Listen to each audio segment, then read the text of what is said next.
T20 world కప్లో India 3 మ్యాచ్లు ఆడితే 3 మ్యాచ్లు విన్ అయింది. అందరు చాలా హ్యాపీగానే ఉంటారు. కానీ కొంతమంది మాత్రం కొంచెం హ్యాపీగా ఉండరు.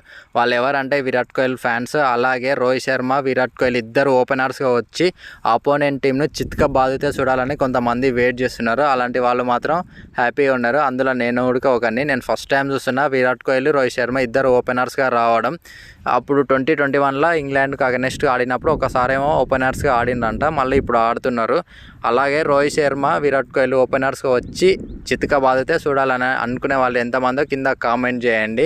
విరాట్ కోహ్లీ డక్అవుట్ అయ్యి స్కోర్ కొట్టకుండా ఫామ్లో లేడు కదా, దాన్ని కొంతమంది అడ్వాంటేజ్గా తీసుకొని విరాట్ కోహ్లీకి కొంచెం నెగిటివ్గా కామెంట్స్ పెడుతున్నారు. ఏమని కామెంట్స్ పెడుతున్నారు అంటే, ఐపీఎల్లో మాత్రం ఆరెంజ్ క్యాప్ కోసం మాత్రం ఫుల్ ఫామ్లో ఉండి ఆడిండు, ఇప్పుడు వరల్డ్ కప్లో మాత్రం అసలు ఫామ్లో లేడు, ఆరెంజ్ క్యాప్ లేదు కాబట్టి అని అంటున్నారు. అలాంటి వాళ్ళకి మనం సమాధానం ఇవ్వాల్సిన అవసరం లేదు. ఎందుకంటే విరాట్ కోహ్లీ తన ఆటతోనే సమాధానం ఇస్తాడు. Thanks for watching this video.